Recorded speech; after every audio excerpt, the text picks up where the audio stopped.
Hello, Flosstube, and I am back again. I mean, this is amazing, isn't it? I did a video last weekend, a video this weekend. I'm not going to guarantee I'm going to do a video every week this summer, but I might. Anyway, hello, welcome. I am Ros Clark. This is Ros Clark Craft. This is my home here on YouTube. You can also find me as Ros Clark Craft on Instagram, Etsy, and Facebook. Welcome if you're new here. I am continuing to have a very small flurry of new subscribers, which is very exciting for me. Welcome if you're not new here. Thank you so much if you're a regular viewer, and particularly if you are someone who comments. I love comments. I love hearing what you're doing. I love hearing whether anything I've talked about has inspired you or made you think about doing something or made you get an old project out.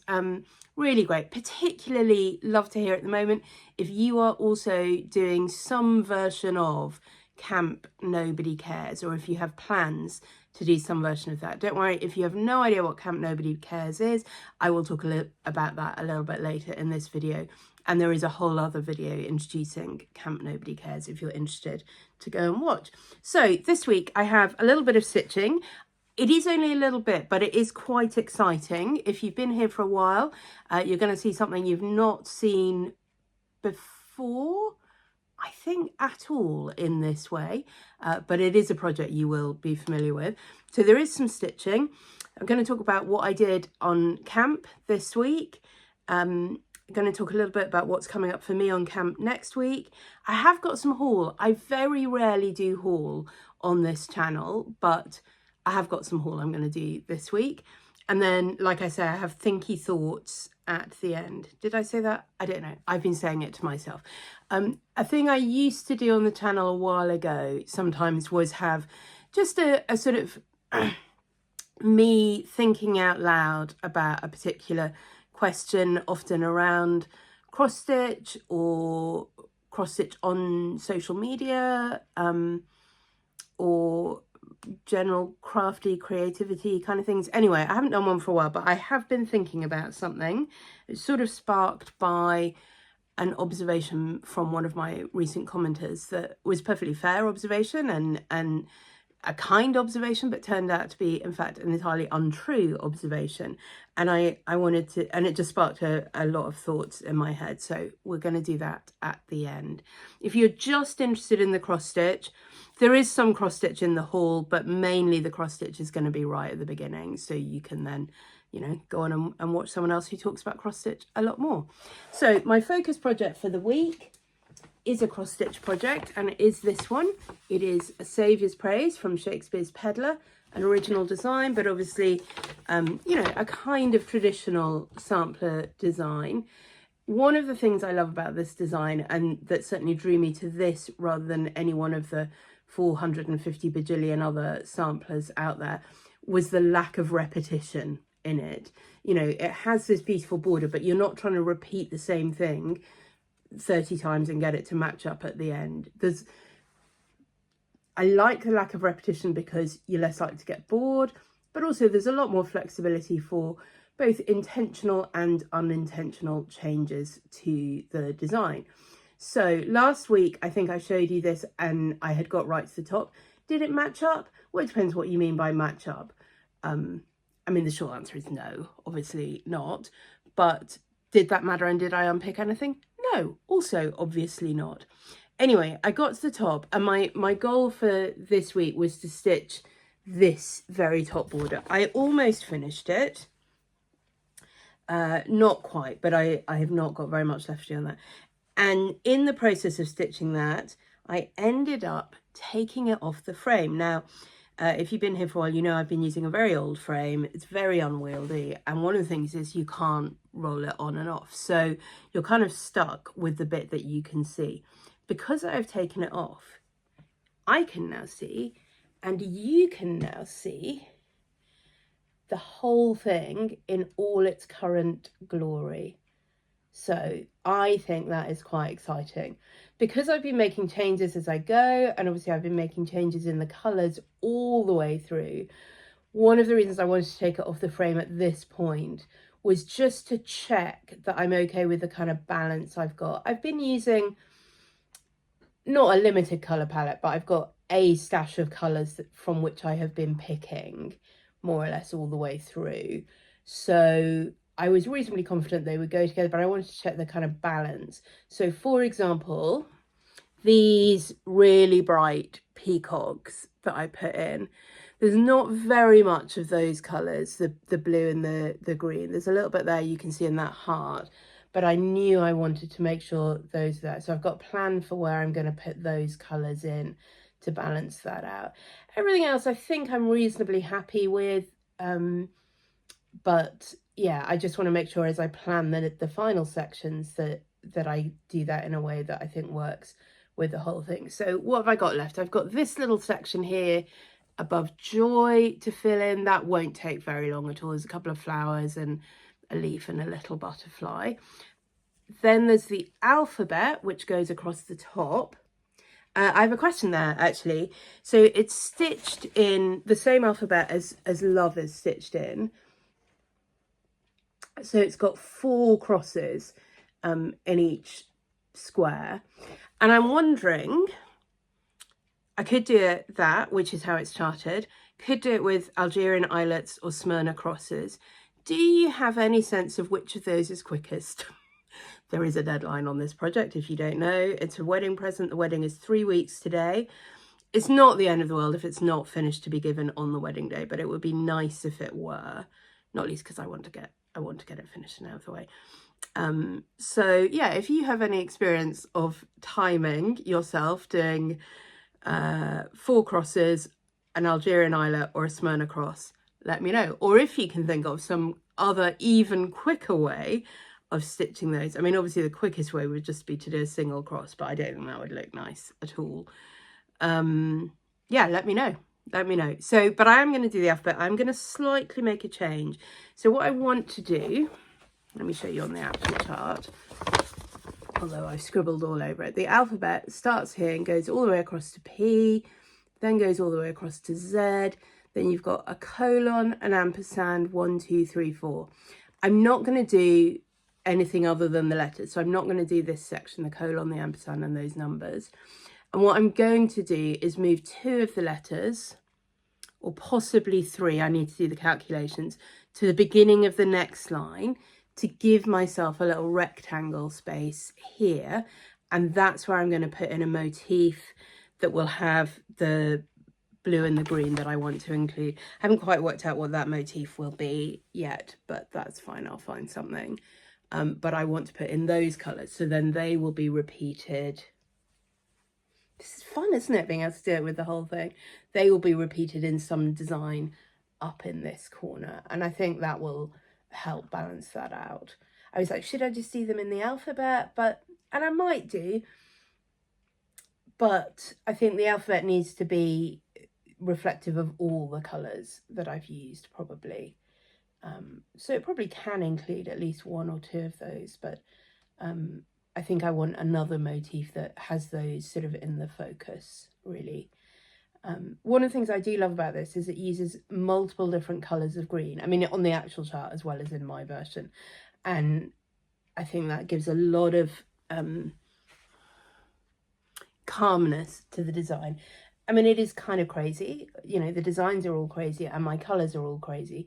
But because there's quite a lot of I think this is Vigot Platinum showing through, and then also quite a lot of the green, that helps give the whole thing a little bit more cohesion and calmness to it.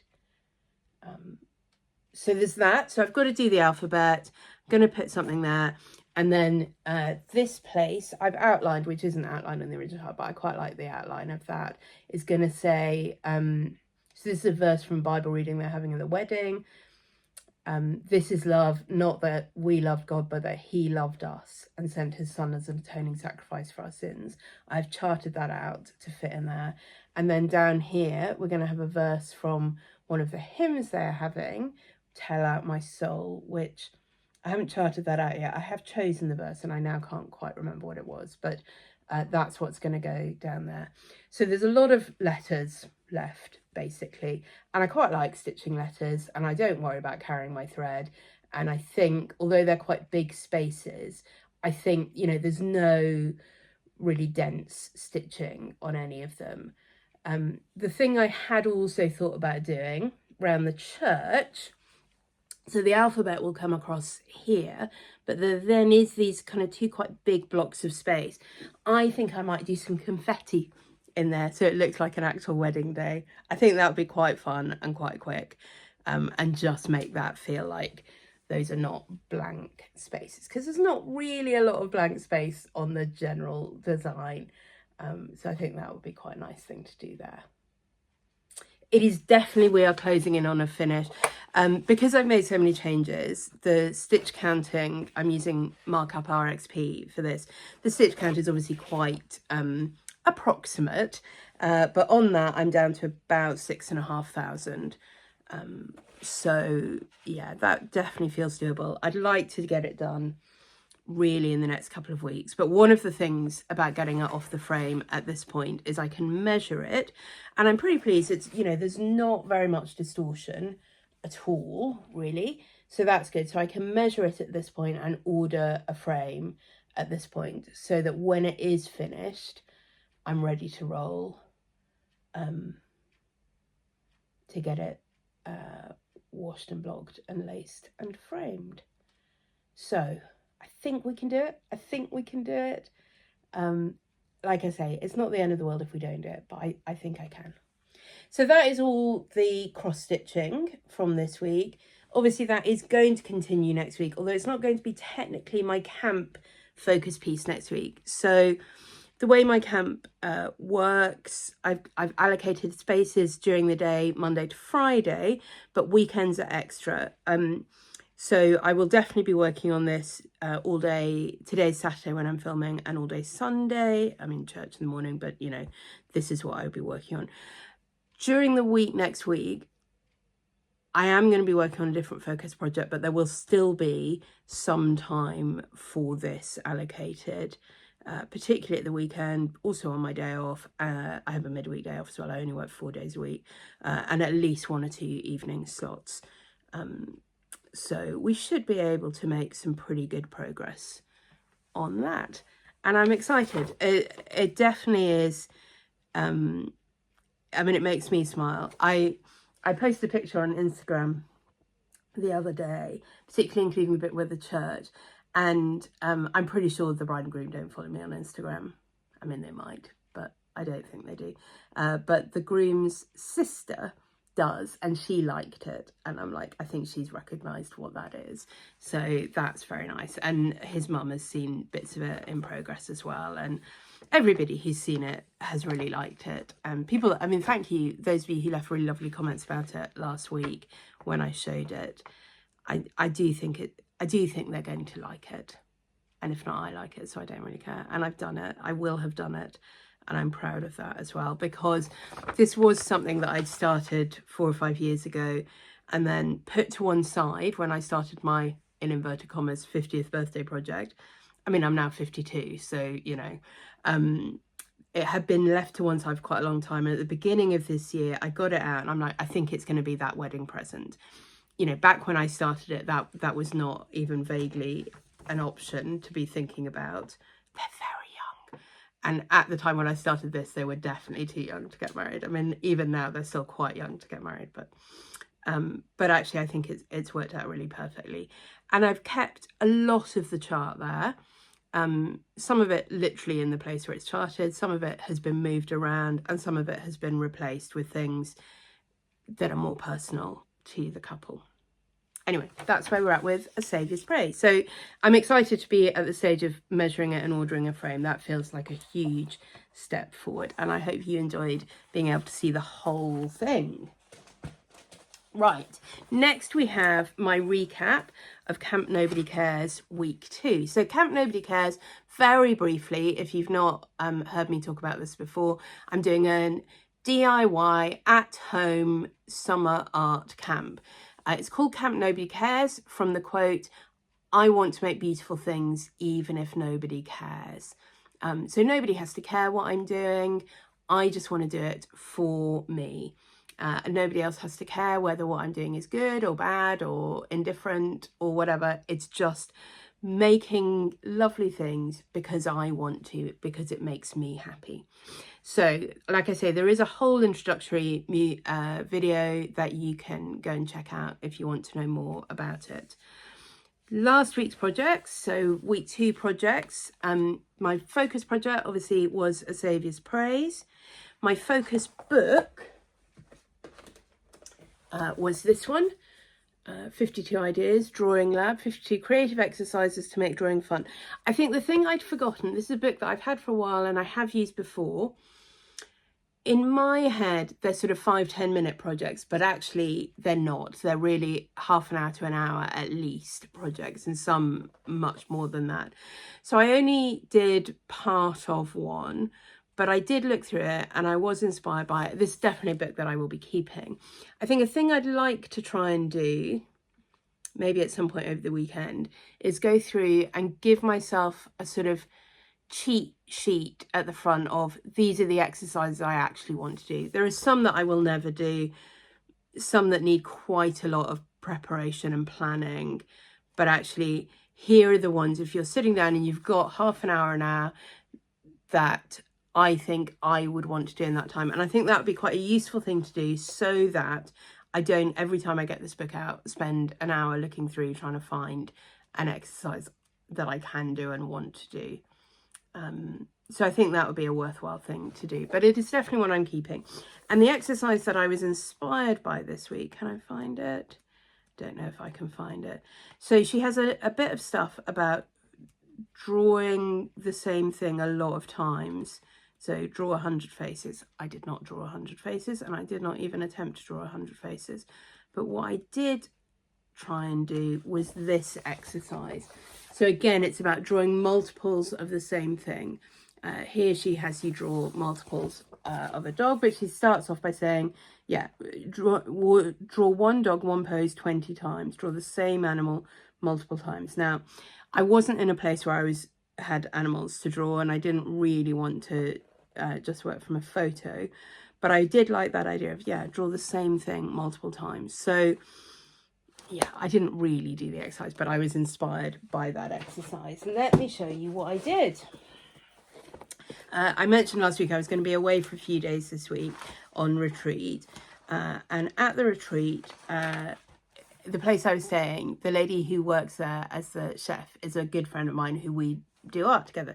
So we were able to take a couple of hours in the afternoon and go out sketching. And this is what I did. Now, can you see the repetition? No, obviously you can't see the repetition.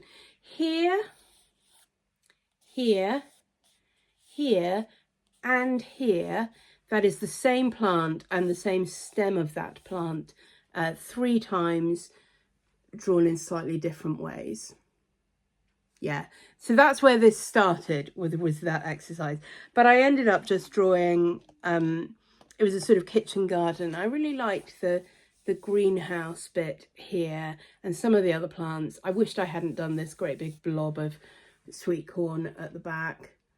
But anyway, so it's sort of drawn with fine liner and then a little bit of watercolour just to add colour to it. But it's not really a watercolour sketch.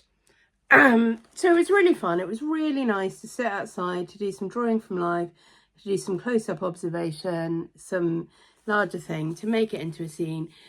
If I were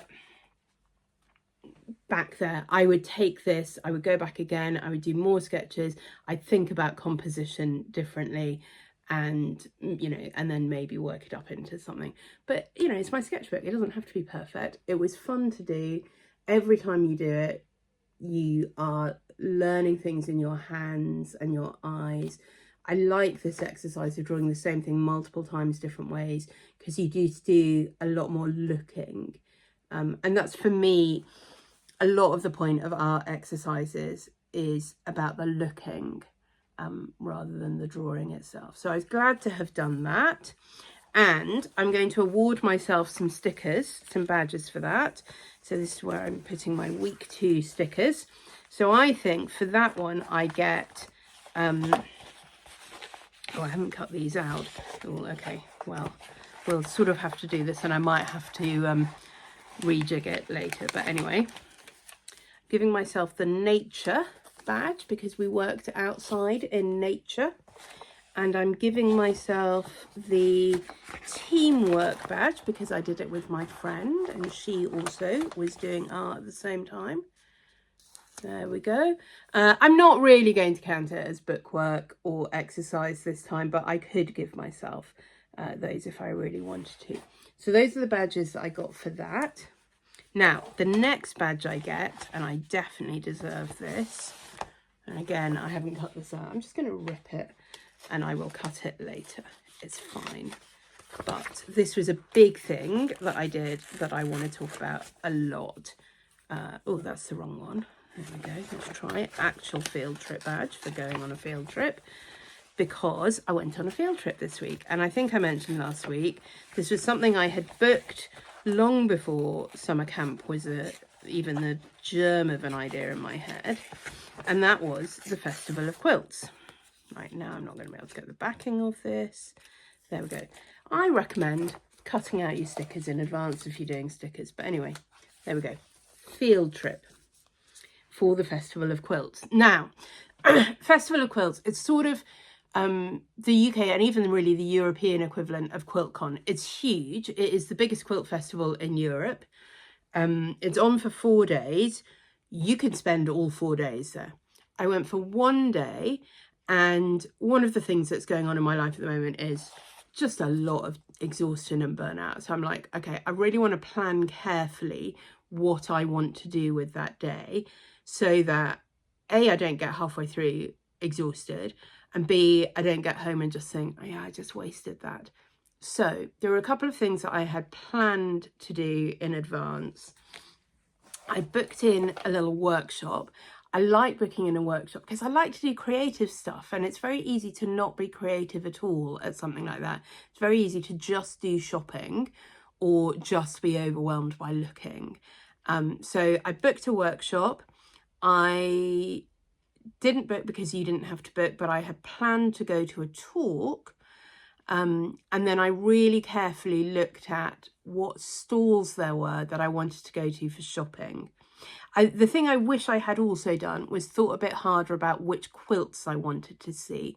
So I ended up, I mean, I didn't look at anything like all the quilts, and the ones I did look at were mainly in the competition section, which is fine, but I actually wish I'd focused more on the exhibition quilt. So I did look at some exhibition quilts, but I wish I'd really focused on those rather than the competition quilts.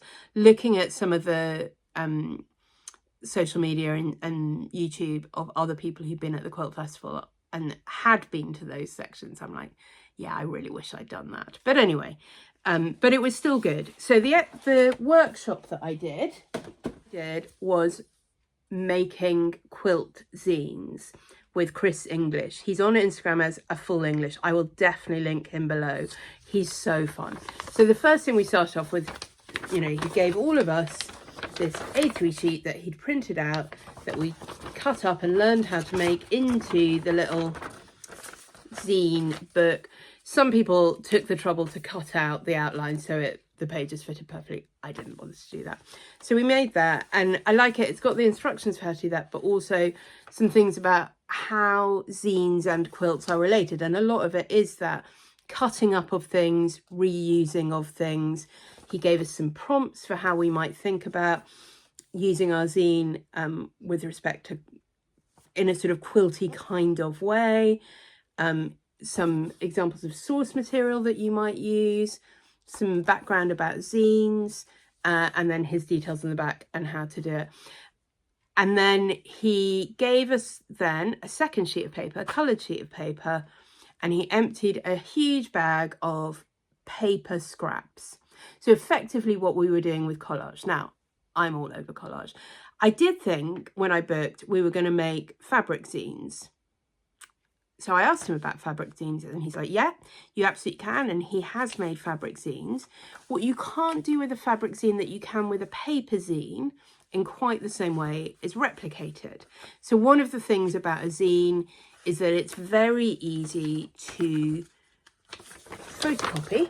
And obviously you could colour photocopy, but you can just photocopy that on A3 or A4 or whatever size you want to do, cut the line in the middle, make it up into a book. So they're very good as a sort of self-published little book on anything. And often they were associated with kind of protests and campaigning and that sort of thing, as well as art creation, you know, manifestos. Zines became fast, messy, cut and paste manifestos about music, politics and anti-establishment culture.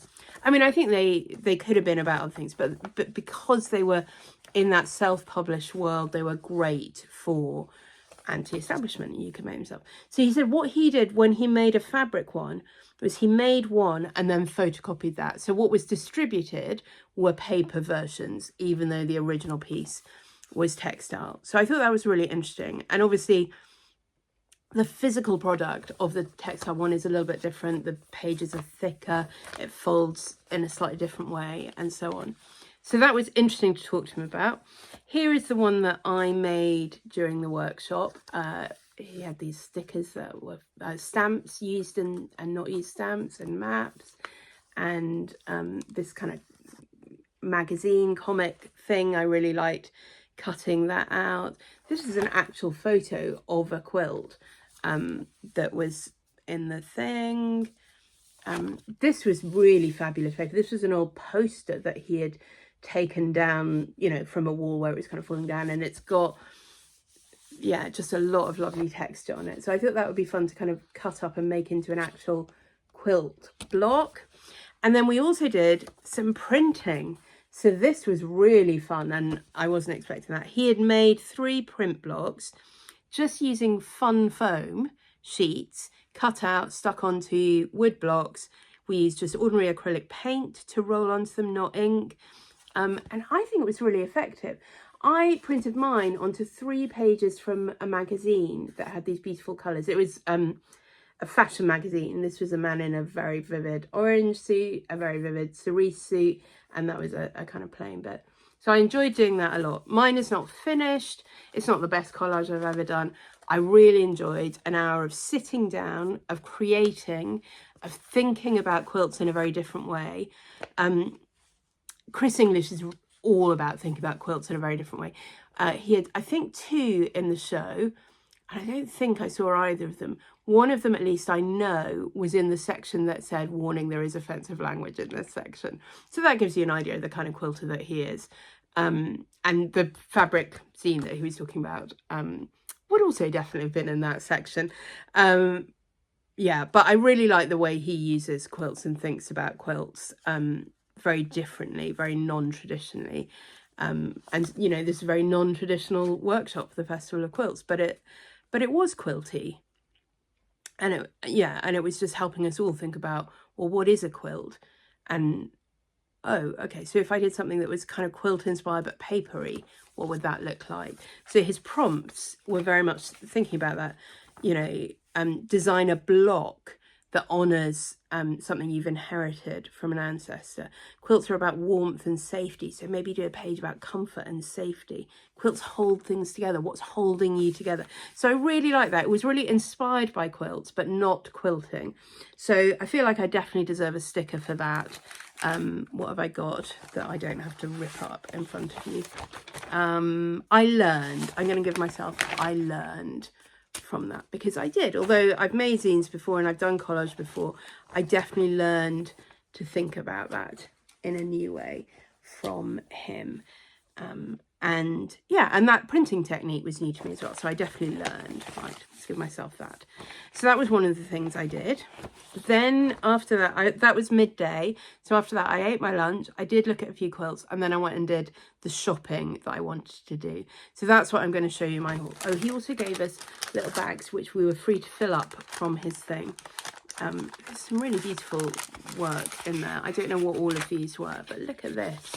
I didn't end up using this in mine, but I will definitely use it. I've tried to be really disciplined, because you don't need to take somebody else's entire collage stuff home. So one of the things I loved, he had 2 or 3 of these. These are wrappings from Who Gives a Crap toilet paper rolls. Now, I have a friend who gets Who Gives a Crap, and I'm going to get her to save the wrappers for me for a while because they're great. One of the things they're great for quilting, for collage, is they're really nice and thin, as well as being bright and geometric. So anyway, I'm not going to show you all of the bits I picked up, but I picked up a little thing to add to my collage stash. So that was fun. I'm going to show you my shopping later. I'm now going to tell you about the talk that I went to. And for me, I mean, this was the absolute highlight. The workshop was a highlight, but this was the absolute highlight. And when I booked, I didn't know this was happening. And it was only when I came to look a few days before I went as to how I was going to plan my day. And I was looking at what workshops and demos and talks are on. And this was on. And it was not one that you needed tickets for. I think it should have been. It was really oversubscribed. So I've been kind of thinking, oh, I should definitely go 10 or 15 minutes before, try and get a seat, try and make sure I get a seat. And I happened to be looking at some quilts quite near it 20 minutes before, and I'm like, oh, it's already quite full. I'm going to go now. And that was a talk with a lady called Nazanin Zaghari-Ratcliffe. Now, if you're British, you've almost certainly heard of Nazanin Zaghari-Ratcliffe. If you're not British, you may not have done. She is an Iranian British woman who was arrested and imprisoned while she was visiting her family in Iran in 2016 and ended up being held in prison for 6 years. They accused her, I think, of being a... you need to go and look it up.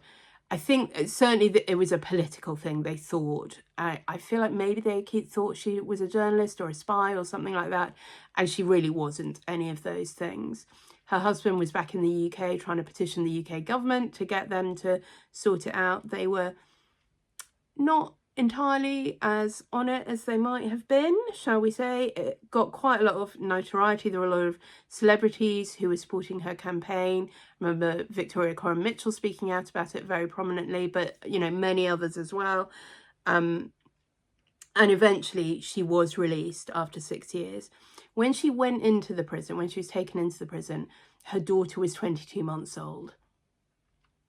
Her daughter stayed, I think for the whole time, or certainly most of the time, in Iran with Nazanin's parents, and they would bring her daughter to visit her once a week. She was allowed, I think. I don't know if that was the whole time, but certainly a good chunk of the time she was allowed to see her daughter once a week. She said one of the things you weren't allowed to bring into the prison were foodstuffs or drinks or whatever, because they were worried about drugs and poisons and whatever. But her daughter, this little tiny toddler, would turn up each week with coffee beans, and the security guard couldn't resist her. And so she was able to take coffee in for her mother.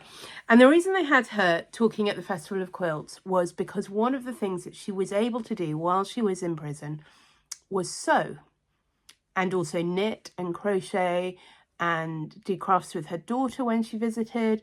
But there was one sewing machine that they had, that the sort of ward that they called them. I guess we might call it a wing, maybe. But anyway, the ward, I guess maybe it was a ward. I think probably they were all sleeping in the same room, I think. And one of the things she talked about them making was sort of curtains to be like bed hangings to give them a little bit of privacy in the ward. But there was this one machine, and so they were very strict about who was allowed to use it. The prisoners, not the guards, because they'd been told very clearly, if it breaks, we're not fixing it and we're not replacing it. So they didn't want people who didn't know what they were doing using it. So, you know, she had to go through a little test with the self-appointed guardian of the sewing machine to be allowed to use it. But she, you know, she'd done sewing before she went into prison. You know, she knew what she was doing. And so she was able to talk about her experiences there, why she sewed, what they were able to sew with, how that worked for them as a community, how it helped them work together. One of the things, I mean, she said, so I will show you actually. So while I was in my 20 minutes waiting, I got out my sketchbook and I did some drawing. I'd taken my sketchbook because I had thought what I would quite like to do was sketch some of the quilts. I find, again, sketching is looking better, and so I thought I'd sketch things, and I didn't end up really doing that, but I did do sketch while I was there. And so I started off sketching, you know, these are sort of the backs of the people in front of me and the camera set up and the thing telling us that. And then I did sketch, this is Nazanin and this is the interviewer. The proportion is all wrong. And, you know, I'm not great at people. But anyway, that is my take on Nazanin Zaghari Ratcliffe. But I also used it to note down some of the things she said. So one of the things she talked about with the sewing was the kind of weekend in Iran. I think she said Thursday and Friday.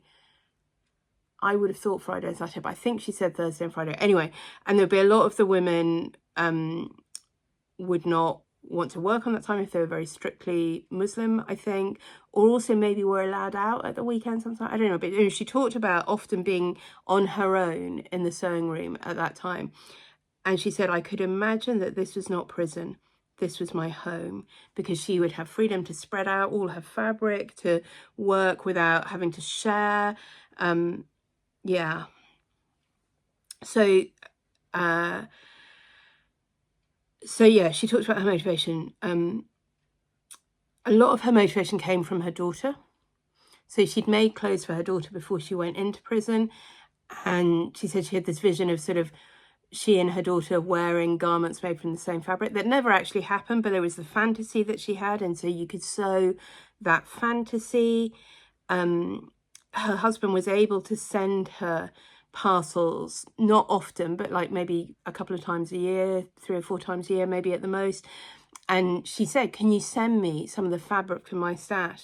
And one of the things that was very moving, she talked about having a stash like many of us do, of particularly of Liberty fabric that just feel too precious to cut into. And when she was in the prison, she was like, well, what am I waiting for? There might not be a future. When am I going to use those? Now is when I'm going to use those. And so she got him to send her those. And because they were Liberty fabrics, she was like, there was something very beautiful about stitching Liberty when Liberty was the thing that had been taken away from her. And so she used it, but she also distributed some of that to her friends that were there with her. They made little neckerchiefs, because obviously, you know, it's still very precious fabric. You've not got loads of it, but like a little neckerchief, you know, would make you feel beautiful and precious there. She had a cushion cover that she'd made, patchworking, you know, from some of the very tiny Liberty scraps that she'd used. You know, when are you saving your Liberty for? Whether that's your beautiful, precious Liberty fabric or the freedom that you have in your life. You know, now is the day to use your Liberty. Now is the day to sew your stash. She made a thing that she called Freedom Pinafore. So they were able to, a lot of them would be knitting a lot of the time, or crocheting, because in the little shop that they had some access to, occasionally it would stock wool, and so wool was one of the things you could get access to. And when women were released, they very often were not told that they were going to be released, because they didn't want it to, you know, cause... They didn't want people to try and be able to smuggle things out, notes and letters and things that they thought would happen if everyone else knew that they were being released, obviously. So often you would just sort of be taken away, you'd be told you'd be taken for interrogation or whatever, and then not come back. And so people would leave their work behind, and, you know, and then because everything was precious there, the fabrics and the materials they'd used. And so when one of her friends left, she would go and collect some of the wool from what they had been, either a project that was ongoing or something that they'd left behind, and crochet a little granny square or flower or something. And they were made up into a thing she called the Freedom Pinafore. And that was a thing which she designed with her daughter in mind. Not something I think her daughter ever wore, but a kind of representation of these women have gone to freedom. So the things that she was making represented their freedom for her daughter, who was in freedom. I mean, it was amazing. She talked about sewing as her lifeline. She talked about making a thing that you had when you were free, in your freedom, as a kind of way of linking your life in the prison with your life in freedom. I mean, she was an extraordinary woman. I can't remember in what context she said this, but she said, I was quite lucky. Yeah, okay. Were you lucky? I don't think you were that lucky, Nazanin. But but she was able to do that. So, I mean, she's an incredibly impressive woman, and you'll know that if you know anything about her, if you've seen her anywhere. The interview was very specifically not about the politics of what's going on in Iran, although, you know, somebody asked, for example, her friends in the prison, and she's like, yeah, some of them were released, you know, 1 or 2 now live in Canada or the UK or wherever. Some of them still live in Iran. Some of them who really were political activists rather than people like her who were just sort of arrested wrongly, you know, went straight back in, pretty much, and are in and out. There was one very beautiful story she told of one of her friends who people would sometimes be released for brief periods of time. I'm not quite sure why, but they would sort of know, maybe you'd be allowed home for a week or a weekend or whatever. This one lady was engaged, and she said, while I'm out, I think I'm going to be allowed out. I think they'd said, you know, I'm going to be allowed out for a few days. I'm going to get married because we don't know when we'll have another chance. And so they got together, you know, a dozen or so of the women in the prison to make her a wedding dress. And they had some, I don't know where they got this from, but they had some very fine silk yarn, silk thread really. And so they crocheted flowers and motifs and that to make the outside of a dress, obviously, you know, very see-through. And they had an old satin tablecloth that was too long for the table, and so they would normally have it sort of bunched up underneath, and so they cut off that section that was bunched off underneath and used that to make the underlining of the dress. And she said it was beautiful, and so this lady wore it and was allowed out and married in this dress, and then she was, you know, back in prison within a few days. But one of the things that was very beautiful about that, because they were political prisoners in there, not everyone was in entirely the same side, and not everyone entirely agreed, and not everyone entirely got on with each other or spoke to each other, but they all came together to make the wedding dress. So that was a very special thing. The question I asked, we had a little bit of Q&A afterwards, I asked her about the Liberty cushion covers she showed us was, you know, really bright, fresh. Not all Liberty Tana lawn is bright, fresh colours, but this was. And I asked her about whether one of the things that sewing brought was an ability to have colour in that place. Was there much colour in life in the prison? And anyway, she said for her, life is meaningless without colour. You may imagine how I resonated with that. And she talked very movingly, actually, a couple of years after she was born, there was the revolution in Iran. And after that, women, maybe everyone, but certainly women, were required to wear dark clothes, and it was very difficult to get brightly coloured clothes, and her family did, but it was hard for them to get them, and it was hard for them to wear them. And so for her, colour has always been an important thing of freedom and personhood and identity. And yeah, so sewing in colour was important for her. Many things she talked about. She the interviewer was fine. She's not a professional interviewer, and there was one moment where I slightly cringed because she was like, oh, well, you know, they talked about after Nazanin had been released and moved back to the UK, and one of the things she's been doing in the last few years is a collaboration with Liberty to produce a range of Liberty prints inspired by her experiences. And, you know, I think they were on general sale. I think she said they're quite difficult to get hold of now. She obviously has some. It was also in collaboration, I think, with the Imperial War Museum. But some of those fabrics were sent via an organisation called Fine Cell Work into prisons for prisoners to use. And, you know, she talked about how meaningful that was to her to be able to produce, these fabrics that represent liberty in the way that they had for her, but also that tells something of the experience of being incarcerated. And one of them that she talked about was a fabric print where what you could see was just the very tops of buildings and the tops of trees, because often if you're in a place with a very high window, which you are, so that you can't climb out of the window, that's all you can see is the very tops of buildings and the tops of trees. Yeah, the interview said, oh, that's a nice silver lining. I'm like, I'm not sure that quite is a silver lining for 6 years of being held in prison unjustly in Iran. But, you know, anyway, it was, I mean, it's an amazing thing. I'd love to see her line of fabrics. I think you might have to Google them. I think they're quite difficult to get hold of at this point. Anyway, so I was so glad I got to see that. She was only doing it once for the whole 4 days, and I was like, I bet it clashes with my workshop. I bet it clashes with my workshop. It didn't clash with my workshop. So I was really, really glad to have done that. And I'm going to give myself the sticker for inspiration, because she really was inspirational. And I'm also going to give, well, now I feel slightly bad about this in the face of her. So I'm going to give myself the sticker for courage, and that is both her courage, because that is what was so inspirational, but also I feel like drawing in a public place and letting people see my drawing, and the women next to me talk to me about it, and they were very complimentary, and I'm like, so long as the women in front of me don't turn around, because yeah, they might not be quite so complimentary about the way I have depicted them. So yeah, I think those are my stickers for the week. I've got a list here. I think that's all of them. Yeah, inspiration, courage, teamwork, nature, field trip. I learned. Yeah. So I think that's a good collection of badges for week 2 of Camp Nobody Cares.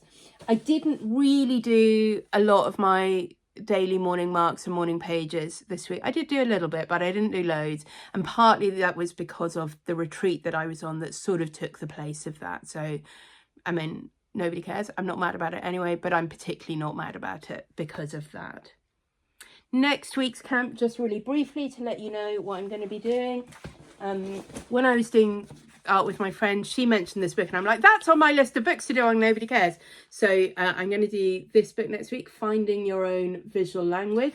I think this is a book that I bought when I was doing some actual textile study some years ago, and I'm not sure I ever got it out and looked at it and worked through it.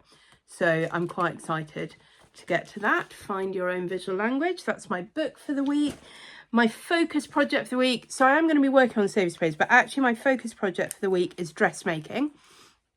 I'm making a dress for the wedding. I'll maybe put a photo here. I was inspired by this dress, and I've got this fabric, which as you'll see is not dressmaking fabric. It is a cotton sateen king size duvet cover from Marks and Spencer. It was on sale. It was really not that much. And because it's a really wide fabric, because it's a king size duvet, I think it will be really great for making a circle skirt without having to piece it very much. I've got this pattern from Sew Over It, which is not, you know, an absolute dupe for the inspiration pattern. It doesn't have the cutout back, but I'm really fine with that. I don't need a cutout back. It's got the sort of boat neck and the full circle skirt, which is what I wanted. So I don't necessarily need to finish it in the coming week, but I do want to have started it and made sure I've got all the notions and so on, so that I'm ready to keep working on it. I might try and finish it next weekend, but I do want to have started it before the weekend. So I think those are my main things. I think, again, I might see if I get exercises to do from here. I think there might be some that I want to include in that. But otherwise, yeah, they're definitely... Oh, this is interesting. Writing exercise, colour-free association. Write down a colour at the top of the page, set the timer for a minute, and write down words that spring to mind, and then study the list. That's a great exercise. I like that it's only a minute as well. Yeah, so in fact, there's a number of those writing exercises, so I might well do those. But yeah, there are some other practical exercises, mark making exercises, and so on. So I think I'm quite excited about that, actually. So I think that's next week. That's book, that's exercises, focus project. I don't know whether I'm going to do a formal field trip next week. I've got an idea of a place that I might go, or I might just go for a sort of field trip walk, observation walk or something like that. Nothing is booked for next week. So that is that. I'm going to do haul and I'm going to do thinky thoughts. But before I get to either of those, I'm just going to go and get myself a drink. That's better. Too much talking. So Festival of Quilts, obviously mainly about quilts, and I am mainly not a quilter. Although I am quite inspired. I'd really love to see if I can enter a quilt next year. You can enter, they do have a category called the joy of sharing, which is not then judged, and so that doesn't have to fit into one of the categories. But I also think I might like to try and do one in one of the categories. I have no expectation of winning. You know, a lot of what they're looking for is technical expertise and precision, not really my thing. But yeah, I was really inspired talking to Chris English. He's like, yeah, I'm not really a quilter either. And, you know, his work, it is quilting, but it is very non-traditional. I'm like, yeah, it's really fun. And actually, you know, I do love collage. And I think having thought about how collage is like paper quilting, I'm like, well, quilting is just like fabric collage. I can do that. I can do that in different ways. So maybe I will. Anyway, Fabric Festival of Quilts, not really about quilting. Mainly about quilting. I'm not really a quilter. I'm like, I do not want to come home with loads of fabric inspired to make quilts that I will not make.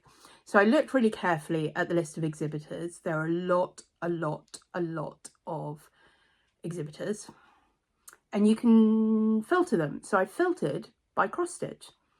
And then I looked carefully at those, because a lot of them are just stands about a whole load of things, but they happen to maybe sell DMC thread, or, you know, stands with loads of books and maybe 4 of them are cross stitch books or whatever. But I looked and there were definitely some that I'm like, yep, I want to go to those. And 1 or 2 others that were not cross stitch, I'm like, I really want to go to those. So it's very specific. I think I had 7 stalls listed. I didn't buy something at all of them. And I did buy things at 1 or 2 other stalls that caught my eye in different ways. But I'm very pleased with the haul that I got. Okay, so we're going to start with the cross stitch. I went to Trudy Ann Designs. So Trudy Ann Designs, they sell on eBay, don't they? And they have a different name on eBay, and I can't remember what it is. Anyway, I bought a spool. I really liked it. She had several of these. She had several in slightly different sizes. This was the smallest one, but I loved that they came in colours. There was a turquoise one I was really tempted by, but I ended up with this red one, because I think what I'd love to do is make a slow stitch spool, and maybe red will be the theme of that. So I bought that, and then I did buy some cross stitch charts. And I, as you know, in fact there's one more. Yeah. As you know, if you follow me, I do love to stitch from PDFs. I much prefer it. I find it much easier, but not everything is available in PDF. So it's the Thursday when I was at the Festival of Quilts, and it was not the busiest day by any means. When I've been before, I've only been once or twice before, it's always been really, really rammed. And I think that's because I've gone at the weekend. But this was not super busy. At every stand, you could see everything you needed to see. You could have a conversation. You know, you might have to wait a little bit in some of them, but it was not super busy. And lots of the stall owners were around for a chat. So I had a nice chat anyway with Trudy about why is it that some pattern designers, Brenda Gervais, make it so difficult for people to buy their charts. I mean, she's lucky. She's a really good popular designer, because the hoops you have to go through to get one of her charts is just bananas. And like, I get she wants to have control over it. She could sell PDFs from her own website if she wanted to, and we'd all buy them. Anyway, I didn't buy any Brenda Gervais. She doesn't have any on sale. She's like, the only place we can get them is Nashville. And she'd even contacted Brenda in advance of Nashville one year and said, look, would you mind bringing some of your older charts? Because people in the UK really would love to stitch them, and we really can't get hold of them. And Brenda was just like, no. Okay. I mean, she's just creating a huge second-hand market, which she doesn't benefit from at all. Anyway, these are not my thinky thoughts. I bought 2 animal crackers. That was one of the things I know she stocks and I really wanted to look at. So I bought Lily and I bought Millie. I also own Clovis and Pip. No, I haven't stitched any of them. Thank you for asking. It was funny, we were talking about Millie, and I was like, I don't really remember seeing Millie before. She's like, yeah, I find the colours a bit drab on Millie. And I'm like, yeah, you won't find the colours drab on Millie when you see how I stitch her. I'm kind of thinking she might need sequins. She might need sequins. Yeah, I really like her, and I really like Lily. And Lily also might need sequins. I'm just saying. Maybe all of mine need sequins. I don't know. Anyway, I don't know when I will get to those. Animal crackers definitely are on my list. Once I have finished A Saviour's Praise, hallelujah. The only other thing that is kind of must-do stitching this year is get ahead for my Advent stitch along. I should have mentioned that at the beginning. I'm doing an Advent stitch along this year. I advertised it on Instagram. A few people were quite excited about it. Maybe I'll talk more about that next week, just to let you know what that's going to be. But it's not loads of stitching. So then everything else this year becomes free stitching. I've done all my stitch quilt hexies. I'll have finished a Saviour's Praise. They were my 2 big projects. Advent stitching, and then everything else is freebie. So I'm going to start at least one animal cracker. Plum Street Sampler. I don't know whether you can get these in PDF. You might be able to. But anyway, I just saw these and I'm like, actually, I do really like those. I have stitched Plum Street Sampler in the past, but not loads of them. I've got one that I really want to do, which is This Is the Day, but it's huge, much bigger than I thought it was. These, I checked, they are not huge. They're 91 by 131. Yeah, I really like those. I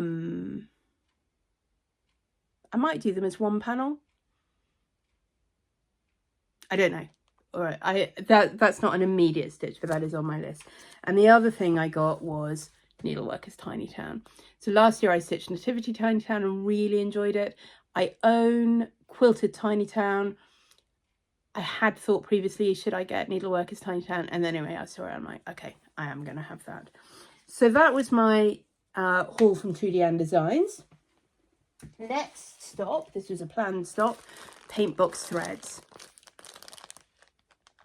I love Paintbox Threads. So they're pearl cotton. She does also do silks, but these are the pearl cotton, 12 weight in brights. And you can order these online, but you're very lucky to find them in stock. There were 2 or 3 packs that I've been wanting for a long time, and I was very restrained and I only bought one of them. I slightly wish I bought the others, but anyway, I bought this one. Aren't they great colours? They're so great.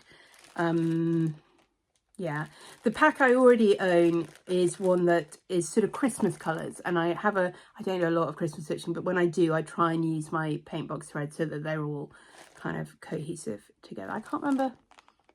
I feel like Michelle Bendy Stitchy, she has a sort of stash of colours that she does for one designer, and they're always in that same range of colours, so they all go together. I'm like, that's a really good idea. So that's what I sort of thought I would do for my Christmas ones. I don't quite know what I'm going to stitch with these, but I will find something, I promise you. So that was Paintbox Designs. Then I went to, and this was a planned one, but not really a cross-stitch one, Kim Porter, Worn and Washed Fabrics. I don't think she has a website. I did ask, do you sell online? And she said not really, only at things. So one of the things I bought there was this, the pack of 30 scraps of Liberty fabric. These were sort of colour coordinated. She also had a huge basket of individual scraps this size that you could buy each one for 50p. So they're a reasonable size, particularly if you're going to do hexagons or patchwork or whatever with them, or for backing smalls. I think that would be a beautiful backing for something, you know, for 50p. She also includes instructions if they've got a sticker label on of how you get that off without ruining the fabric. So I was pleased to add to my little Liberty stash, but not too good to use. Now is the day to use them. And then the other thing I bought from her was this. This is a really full bag. I think I paid £30, and it has got a mix of buttons and threads and bling and lace, and then scrap fabric. Everything from, you know, a scrap of an old quilt to, I think this might have been this is definitely a bit of tea towel. I mean, I probably still have a tea towel like this. But this with, you know, really nicely edged. I don't think this is Liberty, but it's definitely cotton lawn. Some haberdashery fabric. Pretty bit of pink and another bit there. So lots and lots, some bigger. I was quite pleased that it had this in, which is just a bit of old blanket. So really nice, stable sort of backing for a slow stitch project. So I think a lot of this is going to make slow stitchable to put on here. I say a lot of it, a little bit of it is going to do that. Some that are definitely more vintage, some less so. Yeah, a whole range of stuff in there. There's even this envelope in there, I'm not quite sure why. Linen covered buttons, now I'm losing it. A little bit of linen thread. Skein of 666. This is really lovely. That'll be really lovely for slow stitching. A little bag of tiny beads and buttons. I think the thing that I definitely can't really see myself using, there are two of these little gold bows. I can't quite envision using those, but everything else I really can. And you can see it's really full, a lot of different bits of stuff. It all smells really fresh. She's definitely done the washing of wash and worn and washed. Yeah, she has bigger packs. She has sort of effectively jelly rolls of stuff if you wanted to make a whole quilt or cushion cover kits. But I like textile art, and so these kind of bits are really precious. A thing I'd like to do, no, I don't know when, is go through my sewing room and actually properly curate piles of materials like this for textile art. There are things I've got that are definitely usable, but I really don't need the huge chunk of it I've got. There are other bits that are beautiful and tiny and just get lost in all the stash. I think it'd be really nice to curate stuff that is for textile art. So that was really nice. This is their leaflet. There we go. Put that on there. But like I say, I think it's really at shows. Yeah. She talks about how she uses hers, and she just does strips. All my quilts are made in the same way. Make long strips by sewing the pre-cut strips together on the short ends and then sew the long strips together. It's not about the piecing for her, it's about the fabric. And they end up with, you know, a lot of it is obviously this very pale thing. I think she started off with a lot of just shirts from charity shops, but she now has a lot of it is bedding and odd linens and so on. Cowslip Workshops had a stall, but it was really focused obviously more on sewing and quilting.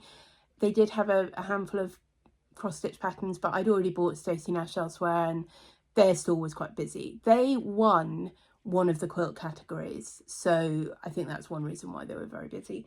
But that was on my list of stalls to look at. Let's just see what else I've got down here.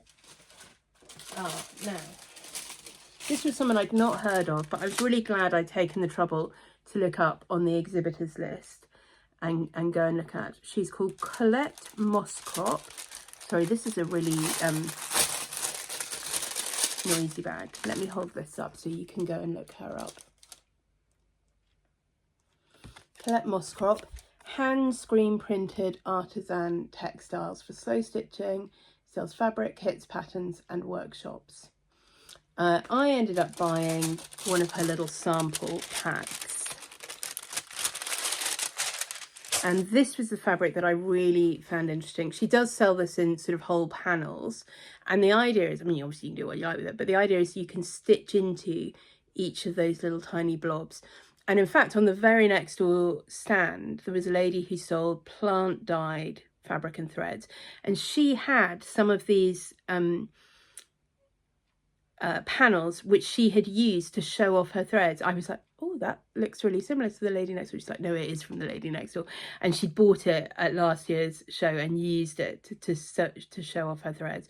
And I like it because they are really quite small, so you could just show off a tiny little bit of thread or a tiny stitch pattern and it not be overwhelming.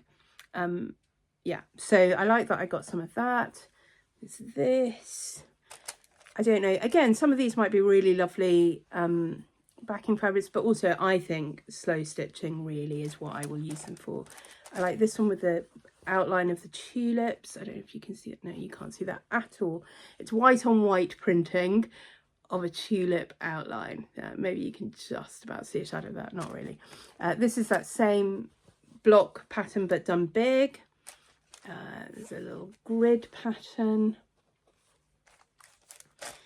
This one, so she doesn't just print on white, she prints on natural colours as well. She doesn't just print in the pinks. That's just, this is a themed sample section. And then this one again is a white on white print that you can just about see there. So I think I will have fun stitching into those.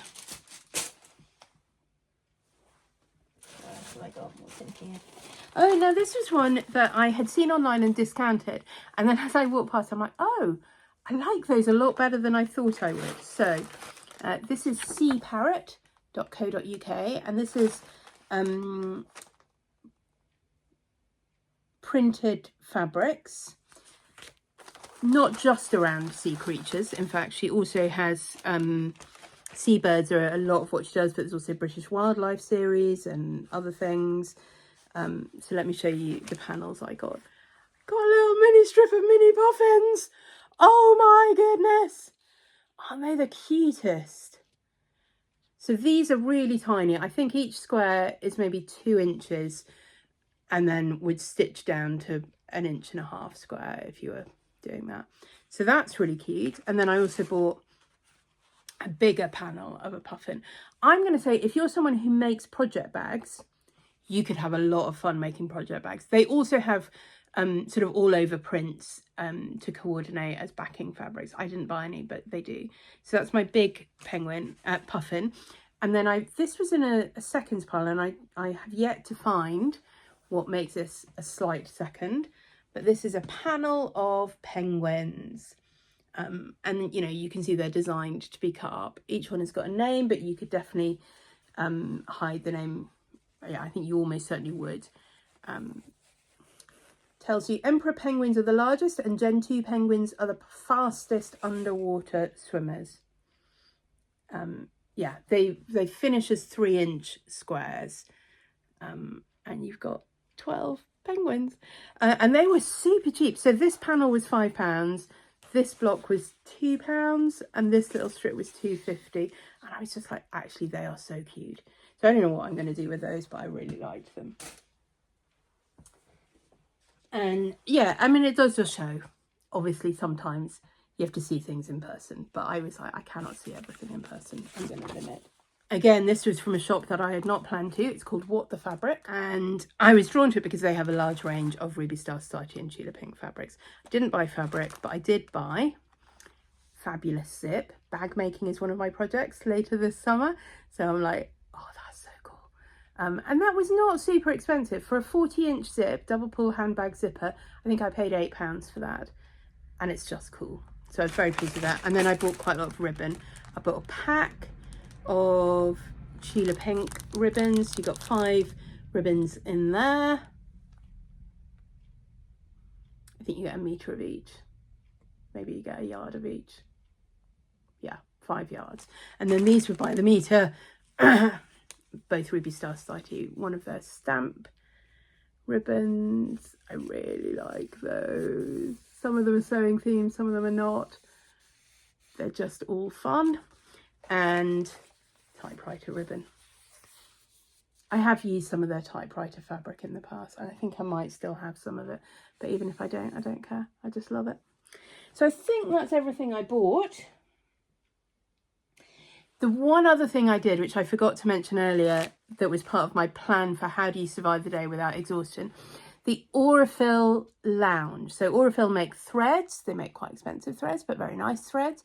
And they had set up in their lounge a quilt frame. And part of the reason for doing that was to try and raise awareness of quilting with a frame, which is an endangered craft here in the UK. It's a very traditional craft. I think particularly in the north and in Wales, but maybe everywhere. But there's a particular stitch method, and the lady who's in there she's been learning it. It's her frame and she's been learning it.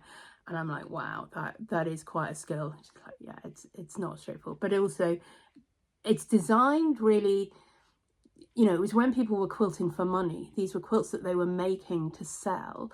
So it's designed to be as quick as it possibly can be because time was money. And, you know, she's like, I'm not a fast quilter. And I'm like, you look quite fast to me. But what I loved, they'd set it up with a whole tray of Aurifil threads, I think maybe 8-weight cotton, 12-weight cotton, something like that, and needles and chairs, and you could just sit down and sew. And I got to I've been doing my shopping and I'm like, I just need to sit down for a bit and do some sewing. So I did. And it was really fun. There were, you know, it was not busy, but there was a lady there at the same time as me who was genuinely interested in buying a frame. And so she was having a conversation about the technicalities of stitching on a frame, which was really interesting to hear. There were times during the show where they'd advertised sort of named people would be sitting there. So Kate from The Last Homely House I knew was doing a session. Kay Fassett did a session. I have now stitched on the same quilt as Kay Fassett, so, you know, feel quite proud of that. I don't think this is a quilt that is going anywhere. I imagine if anything is happening to it, it's just going around other shows for other people to stitch on. She was very kind of do whatever you want, tie knots in it, do whatever. But nonetheless, it was really nice to actually do some stitching during the day. So I think that's everything I have from Festival of Quilts and my little haul. So now we are on to Roz's Thinky Thoughts. And I was like, should I just save these for next week when I will have maybe Leicestershire? And I'm like, I don't know if I will have Leicestershire.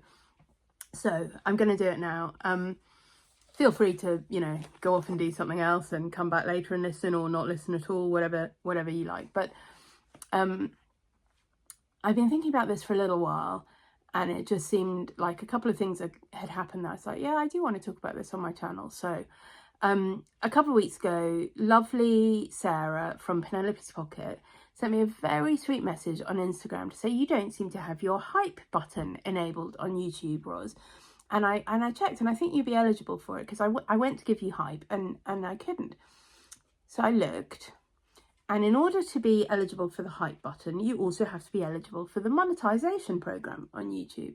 And I'm like, I think I see where she's made the mistake. So you do have to have between 500 and maybe 500,000. I'm not sure what the upper limit is, but something like that, of subscribers. And I do. I currently have about 920 subscribers, so I'm definitely in that list. But you also have to have a certain number of watch hours in the past year.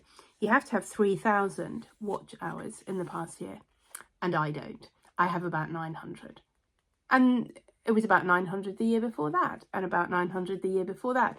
So I am not eligible for hype, and I'm not eligible for monetization. That's okay, I'm not trying to monetize. I don't particularly, do I need hype? Well, and that's really what I want to talk about. I want to talk about some of the realities of being a very tiny channel on Flosstube, and why that does or doesn't matter.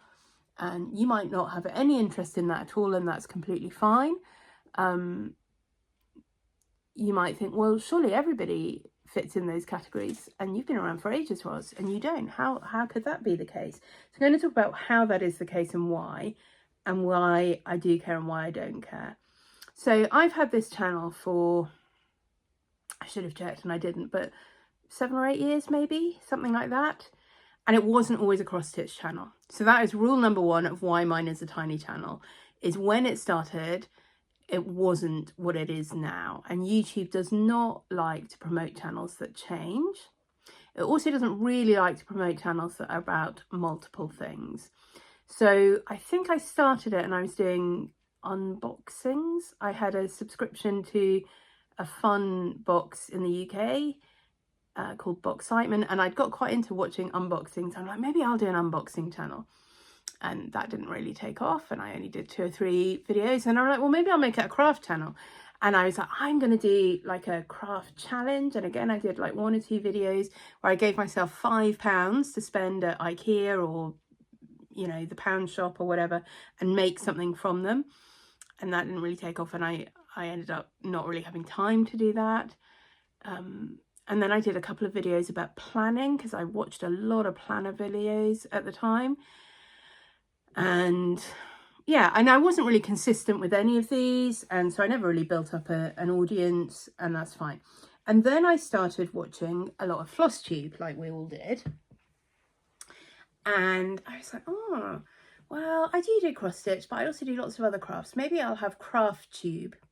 So I've got, I don't know how many Craft Tube episodes, maybe a dozen even, maybe not quite that many.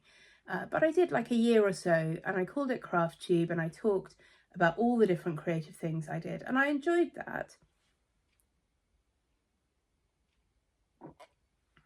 But again, I never really built up an audience. It never really went anywhere.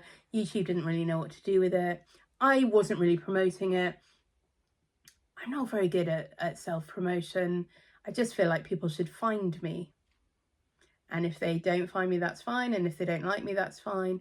And surely this all happens naturally and organically. So that kind of, I did that, like I say, for maybe a year or so. And then I just carried on. But I'm like, right, I'm going to call it Flosstube. I'm going to focus on the cross stitch. I will talk about the other things, but I'm going to make it a Flosstube channel. And the thing which I didn't do at that point was start a new channel. And if I'd been really serious about having bigger numbers and getting it out there, I should have started a new channel. I don't think I knew that at the time, but it wasn't far in before I realised that's what I should have done. It wasn't, I mean, it was definitely near enough the beginning of that I could have done. I mean, I still could, obviously, but yeah, I didn't. So that's one reason I'm small, is I never had that consistency at the beginning. You know, YouTube's very good, I think, at picking up, here's a new channel, it's a Flosstube channel, I'm going to show it to everyone who watches Flosstube. Particularly if it's a whip parade. I know people like things called whip parades. I'm going to show that to everyone who watches whip parades. And I never did that at the beginning, and I don't really do that now, because I don't like having lots of whips.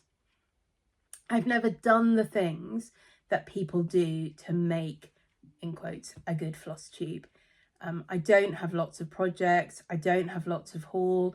I made a decision, I said earlier in this video, quite early on, I made a decision that I wasn't going to be all about showing the haul.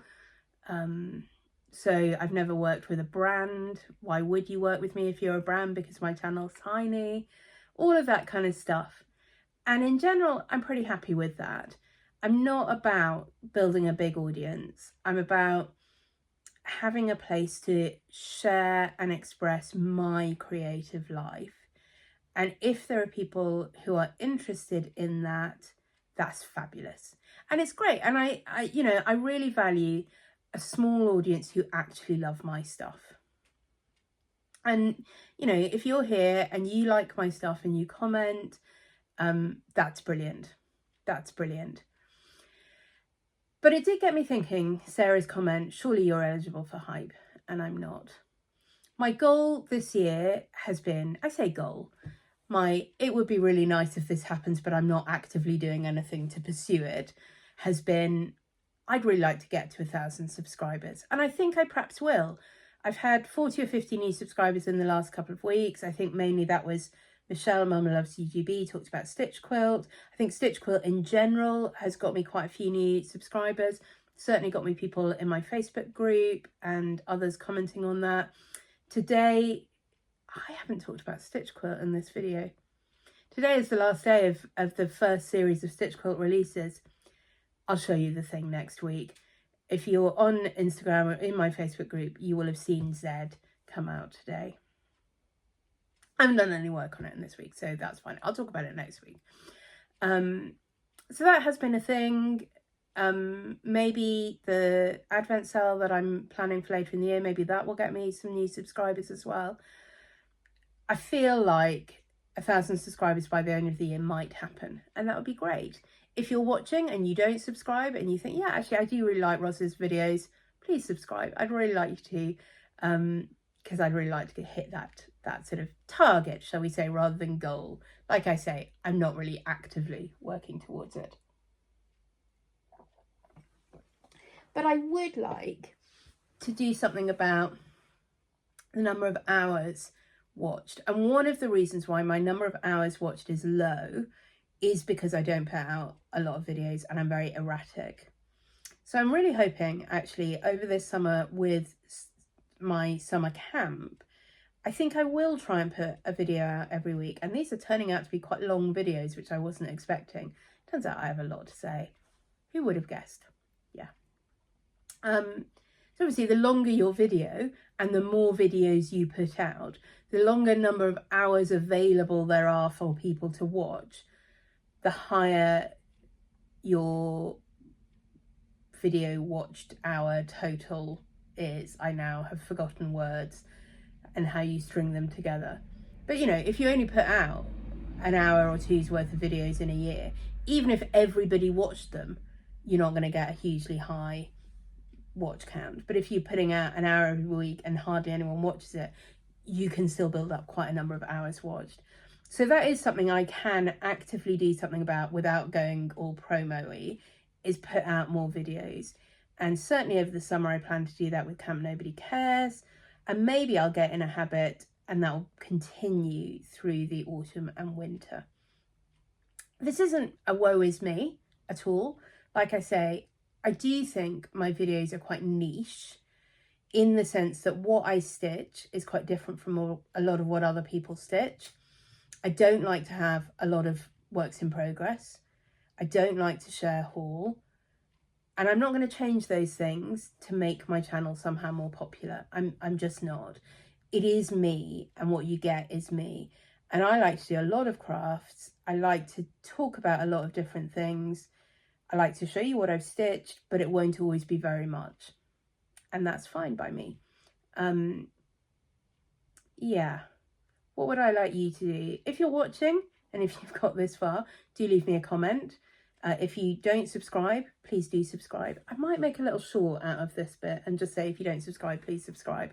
I don't know. We'll see. It might be a bit promo-y for me, but I might do. If you recommend other YouTubers on your channel and you haven't recommended me, or you haven't recommended me for a long time, do that. If you think some of your viewers might be interested in what I'm doing. I definitely think other people recommending the Stitch Quilt introduction video and the Camp Nobody Cares introduction video brought me new watchers and new subscribers. So if you think, yeah, I think there are more people out there who'd enjoy what Roz does, please do let them know. And I'll let you know if I get to the point where I can have a hype button. At that point, I will ask you to hype, because that will be huge if I get to that point. I don't know if I will or not this year. It's okay being small. I think that's the big thing I want to take away from this. Is one of the great things about being small is I don't have to monetize. I'm not monetized, and I don't want to monetize. I don't want this to be a side hustle for me. I don't want to feel like I've got to do it. I'm not looking for brand sponsorship that then you feel like you've got an obligation. And, you know, I mean, if Cotton and Twine got in touch and told me they wanted to send me their boxes, I wouldn't say no. But I also wouldn't feel obliged to say, I really like this one every time, because I don't really like them all. Some of them I like. I'm getting the July box and I'm excited about that. But there've been quite a few since I had a subscription where I've been like, no, I don't want this month. I don't want this month. You know, and I know they want honest reviews, but I don't know that everyone's ready for my level of honesty in a review, shall we say. Don't know. Anyway, I'm not looking for sponsorship. I'm not looking for ads. I'm not looking for money. Yeah, I'd like to think people who want my videos are able to find them. And that's, I think, a thing which I've been becoming slightly more aware of, the fact that they maybe are not. And that is a little bit sad for me. So if you want to help with that, if you think you can help with that, please do. You can like, you can follow, you can click the notification bell, all of those things. You can tell people about me, but don't worry about it if you don't want to do that, or you can't. There's no obligation. I do this because I don't have anyone in my real life who wants to sit down and listen to me talking for an hour every week about what I've been making, and I like to talk about it. I like to think about it, and talking helps with the thinking process, doesn't it? So yeah, I do want to try and make more videos. I think that's where this Thinky Thought session is ending up, is I do want to try and make more videos. Watch out for that. Anyway, thank you for watching today. Particularly thank you for watching all the way to the end, if you have, because that definitely adds to the watch hours if people stick all the way to the end. And I'll see you next week. Let me know if you've been doing any camp this week. Have you done any crafting? Have you given yourself any badges?